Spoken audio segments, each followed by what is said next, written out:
Hello and welcome to Monday edition of Business Nigeria. I am Tolulope Ogunjobi. Well, let's start with a story that tells you that Nigeria's economy expanded for a fourth straight quarter in the first 3 months of the year, boosted by an increase in oil prices and output. The National Bureau of Statistics says the gross domestic product expanded 1.95% in the 3 months through March from a year earlier. Analysts say the growth surge shows the country's economy is gaining momentum after its 2016 contraction, while oil accounts for only about 10% of the GDP. It generates the bulk of government's revenue for the country. Meanwhile, the IMF forecasts growth will accelerate to 2.1% this year from 0.8% in 2017. The Central Bank of Nigeria the weekend lifted the retail secondary market intervention sales of the interbank foreign exchange market with $293 million. CBN's acting director, Corporate Communications Department, Isaac Okorafor, indicated that the sum, as in previous intentions or interventions, was in favor of interest in agriculture, airlines, petroleum products, raw materials, and machinery sector. According to him, the CBN will continue to ensure liquidity in the interbank sector of the market, as well as sustain its interventions in order to drive economic growth and guarantee market stability.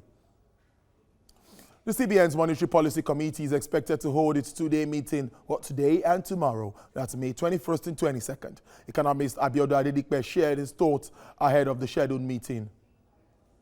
I don't expect any change in the rates, and my reason is very simple.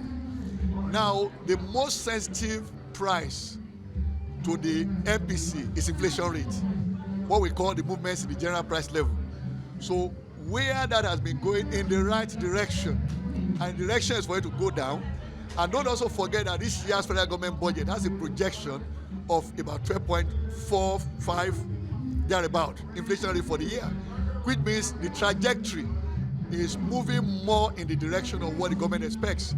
In fact, as we stand today, we are already within that target, which we aim for at the end of the year.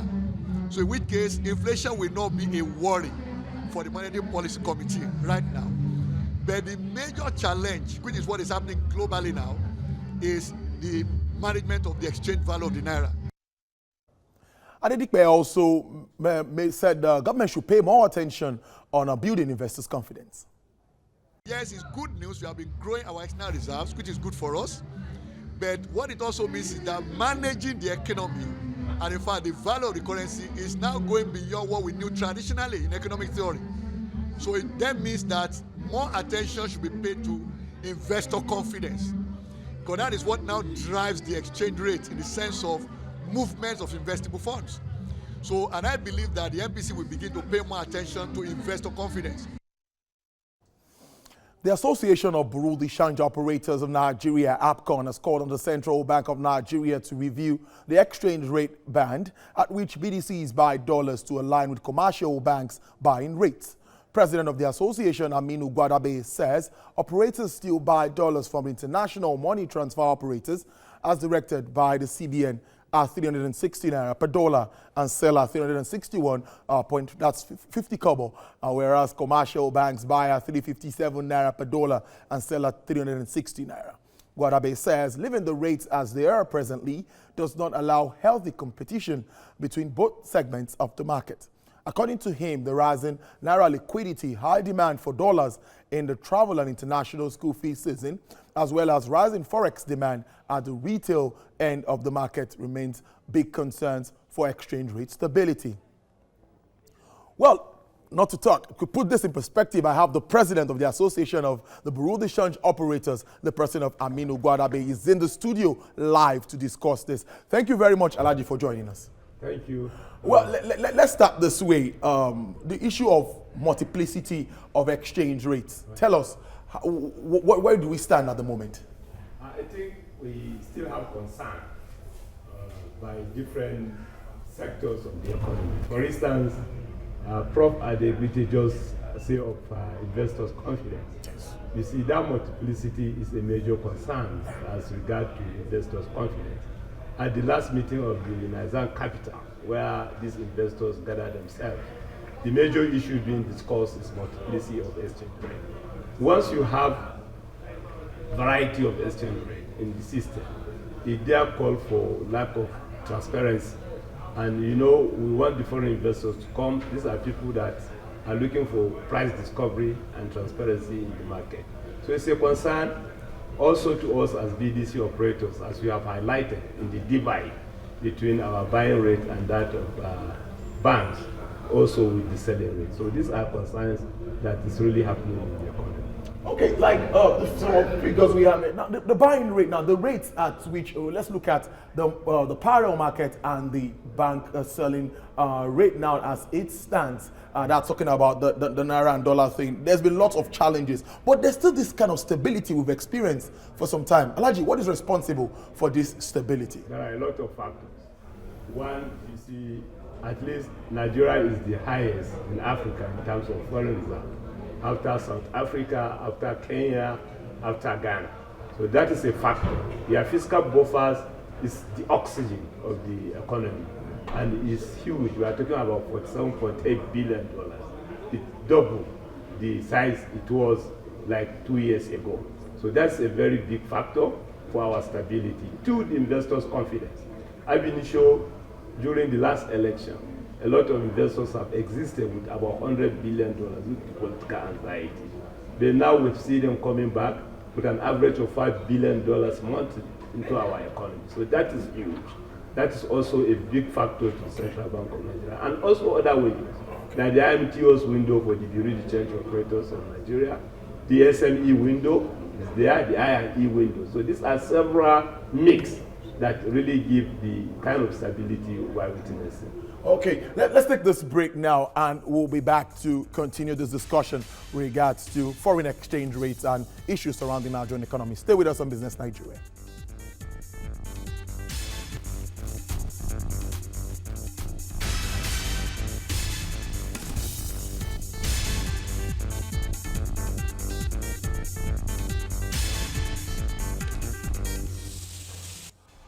Thank you for staying with us, where we're still looking at issues surrounding the Forex market, exchange rate, and all of that. And the president of the Association of Bureau de Change Operators, Alhaji Aminu Gwadabe, is in the studio with us, putting this into perspective. Now, I'm going to go back again to the issue of the multiplicity of tariffs. Many analysts have argued that we should have a stable exchange rate, not having different rates for different projects, and we wouldn't have a particular rate for even importing petroleum products. Right. And how has this affected business?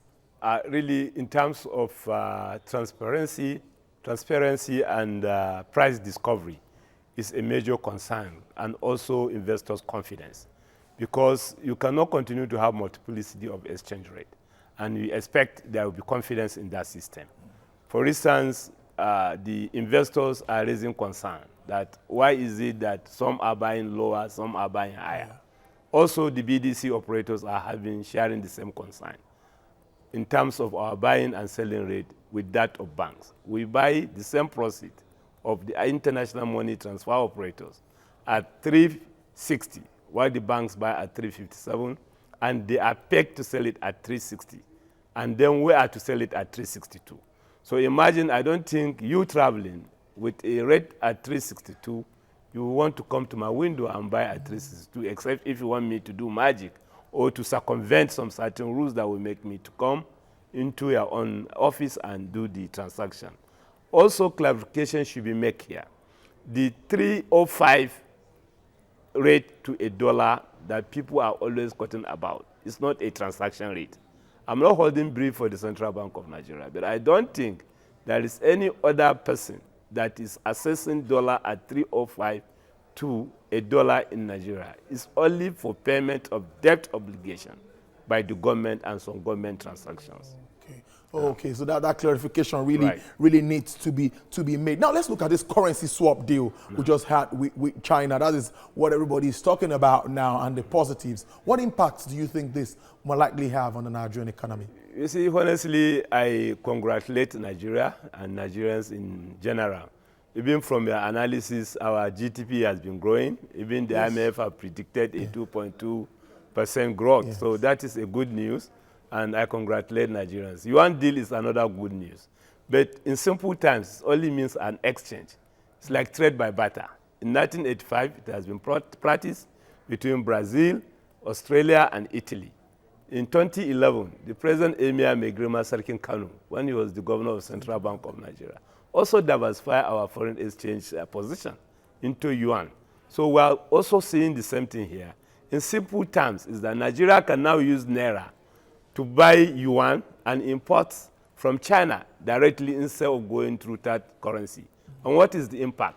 One, we cut transaction cost.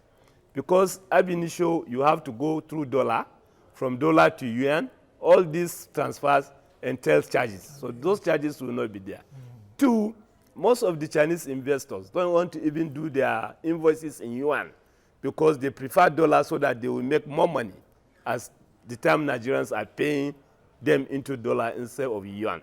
So now that transparency will be there because they are forced to be doing their invoices in yuan. So I want to encourage the CBN as a matter of urgency to quickly come up with modalities on how people will be processing their Form Ms, will be doing their invoices to ensure that the deal, the agreement is implemented. And two, they should also ensure the banks that are so far appointed. I think I know of about 4 banks. Is it Zenith Bank, First Bank, and what have you, IBTC and Standard Chartered Bank. Great. They should also encourage their clients to open yuan domiciliary account.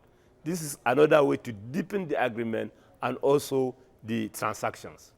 Now I'll ask you this question now because I know your members, there have been a lot of challenges before now, even at the time when you were always trying to check sharp practices with regards to this. Tell us, what challenges do they still face and what are you doing to check any form of sharp practices among dollar and naira transactions among your members? The major challenges our members are always facing is this multiplicity of exchange rate, because whereby some operators that you sell the same product have a price advantage over you is a huge challenge.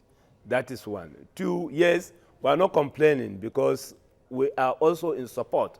We are one of the sector that partner with Central Bank of Nigeria to achieve what we have achieved so far in terms of ensuring the spike in the foreign exchange rate has been minimized or reduced completely. So we are proud, to partner with Central Bank and achieve that. So we know there is complaint around margins in all other businesses. But what we are saying, the divide, whereby there are two rates that are prevailing in the market, it should be considered and it should be matched. And as soon as that is done, we achieve more transparency, we achieve more price discovery. And in any case, the mandate of the IMF and the World Bank to the Central Bank of Nigeria is price discovery and transparency in the foreign exchange market.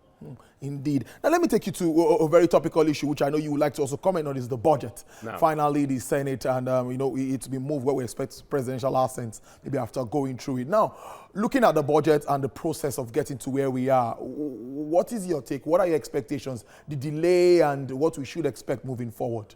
Somehow the delay have helped in withdrawing liquidity into the system. But as soon as it has been signed, we've started seeing some disruptive tendencies. Because, for instance, just not more than a week, we've seen the rate, foreign exchange rate, there are a lot of speculative tendencies, more especially among major buyers.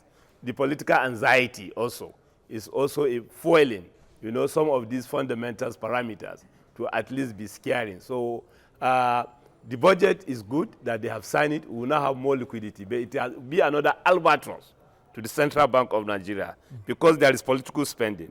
The budget is being signed, so which means there will be a lot of naira into the system. So it's another job for the CBN to come up with initiative and strategies on how to continue to mop up this liquidity. You can hear the prof when he was saying that he don't think by tomorrow meeting there is even going to be any fundamental changes. I think this is one of the concerns that people are looking at. But it's good they have signed the budget. Then the federal government should continue to be disciplined, more especially their TSA. They should now go and look at it and add another S so that it will be TASS, so as we ensure there is control and there is discipline in terms of due diligence. It's very, very important. Very importantly, political anxiety. Now, many believe that when we're moving towards an election year, businesses come to a standstill, policies might be hold on, a lot of delays might come up. What are your expectations as we move to 2019 elections? And many people believe that also dollars will also come into the system again for some transactions. Yes. So what are you thinking? I don't think we have the same positions in 2015. That of 2015 was very, very scary. At least we lost over $100 billion. Foreign investors existed because of that anxiety. But this is the same Nigeria now where by the major economic powers, China and Nigeria, were becoming the new bride. China want to take over Nigeria, America want to take over Nigeria. So the global perspective is in favor of Nigeria. So in that wise, if we manage, we're able to manage as our own, as we Nigerians, is very, very important. Politics without bitterness. You see, it's just about serving. So for God's sake, if we're serving, why do we need to go into conflict and crisis? So this is where the problem is. But I think generally there is no cause for alarm. We will not expect or see what we have seen in 2015. The I&E window is still afloat. There is a lot of diversification. In fact, our rice production have gone far, so a lot of cut in our import bills. Our refinery by Dangote is coming up in 2019. So you can see Nigeria, I think, we're going to be great. We have a lot of factors that are in our favor. It's just the political will and then the support of each and every Nigerian that will make this country great. Okay, almost finally now, yes, a lot of positives like you've identified. The reserves are doing very well. This should actually breed more of investors' confidence. Right. That's what I think. But are we really getting that confidence with regards to our reserves? Like I've said, yes. You see, it has doubled like twice. We're talking about 23 to $47.8 billion. We're talking about $5 billion I&E window coming into. Diaspora remittances are improving. So confidence is there. Nigeria is the groom or the pride of China. The same thing to America. So if you have these two super economic powers, you know, trying to woo you here and there, I think we're good to go. That confidence is there. It's on the optimistic note. I'm going to say thank you to you, Alhaji Aminu Gwadabe, President of Association of Bureau de Change Operators of Nigeria, APCON, for joining us today, Monday, on Business Nigeria. Thank you. I appreciate yes, for giving us the visibility. Okay, sir. Now, let's tell you that President of the Chartered Institute of Bankers of Nigeria, Dr. Uche Olowu, says there is a need for financial institutions to adopt enterprise risk management framework to help reduce the impact of risk in the industry. Uche Olowu, the 20th president of the Bankers Institute, stressed that the institute will continue to bridge the knowledge gap among commercial, microfinance, and mortgage banks. He further explained that the threats to banking sector remains real, adding that environment is expanding and need to be proactive cannot be overemphasized. The frightening thing that we have in the industry is lack of skill sets, risk management function is one of the most important functions. We manage risk, we acquire risk and manage risk. So if you are not good at risk management, it means that the resources at your disposal can be frittered away. And so we are going to do certifications that is relevant to the current certification in risk management. Enterprise risk management is going to be a serious focus. We want to mobilize competent persons that have adequate knowledge for risk management. And that knowledge will spread across the industry. We have risks that are coming from fintech. We have risks that are coming from digitalized system. We have risks that are coming from high tech. And you will discover that technological fraud is on the increase in our system today. It's because of the new risks that are coming, products of the new technology that we have. So banks must be proactive as new risks are emerging. Modalities, infrastructure for managing those new risks must also be devised and deployed in our banks.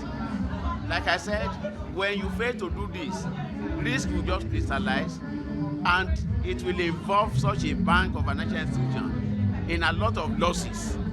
This is what we cannot afford as a country today, and that is why we are pleading and preaching enterprise risk management.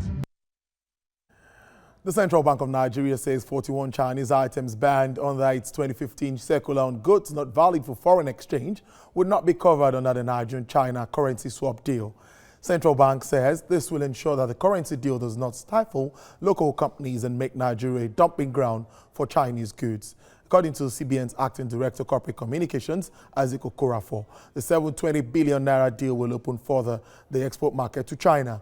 The exchange of currencies between the Nigerian Central Bank and Chinese Central Bank will make it easier for entrepreneurs to have access to foreign exchange in renminbi.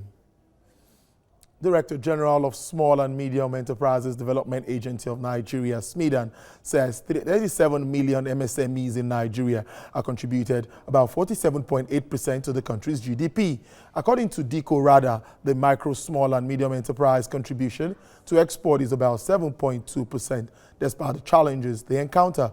One of the major issues MSMEs faces multiple taxation in the country, which depletes the profit of small businesses and sometimes push them out of business. Radar says federal government is working to address the issue to make the business environment in the country profitable for investors in the sector.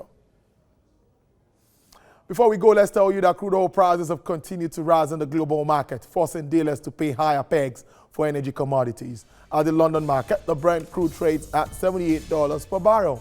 The price level shows a traction of 19 cents above last week's quotation. The OPEC basket price steadies at $76 for a barrel.